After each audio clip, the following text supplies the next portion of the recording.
Hello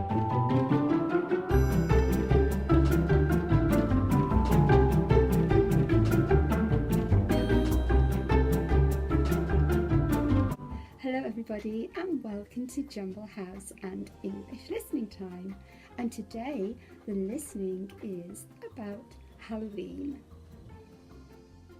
So off comes the hat and now I can talk properly.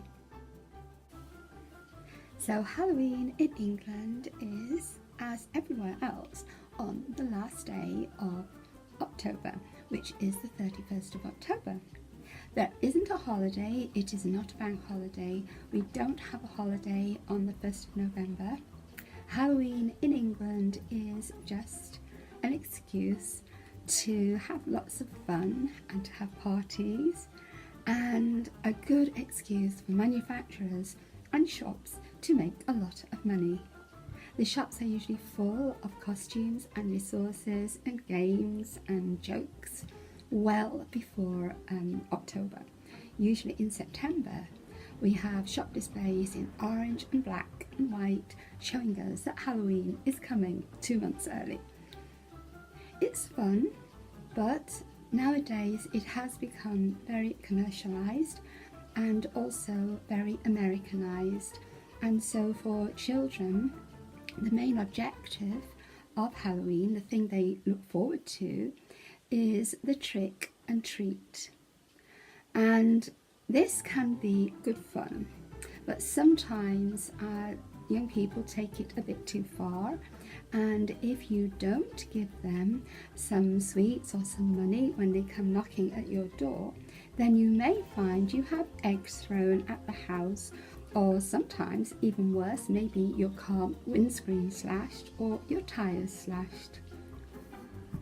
I've always enjoyed Halloween because I like making things. I like making the pumpkin lanterns, like making ghosts and witches, and I used to really enjoy making parties for our children.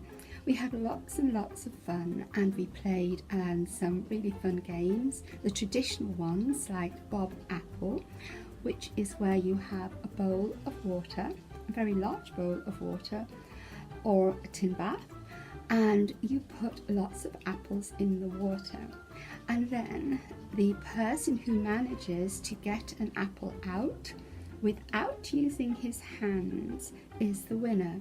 So the rule is to put your hands behind your back and you can only use your mouth. The other game, which is very similar, is where you have apples hung from the ceiling, and the first person again who manages to take a bite out of the apple is the winner. One really great party game for children, if you've got some trees in the garden, is this. I used to choose a different colour of wool for each child, and before they arrived, when it was still light, I would wind the wool around all the different trees in the garden. Then when it went dark, I gave each child a torch and a ball of wool. And the person who managed to untangle the wool and wind the ball of wool up without breaking it and bring it back to me was the winner. And of course they all get tangled up, and it does take a long time, and there's lots of laughter and fun. So it is a really, really good game. And of course in England, and probably in most other countries, I don't know, children always expect something to take home at the end of a party. They expect a party bag. I'm not so sure that's such a brilliant idea, but unfortunately that's how it is now.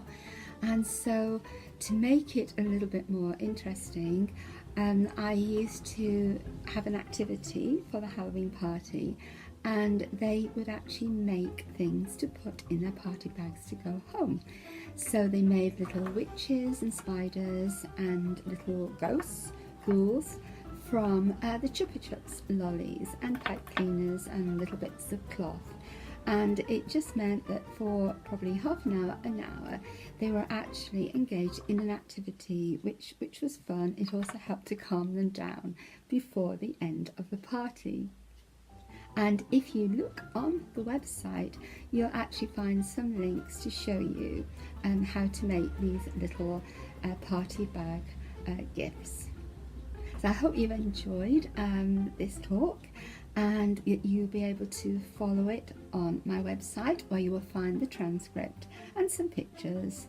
And I hope to be doing another talk quite soon.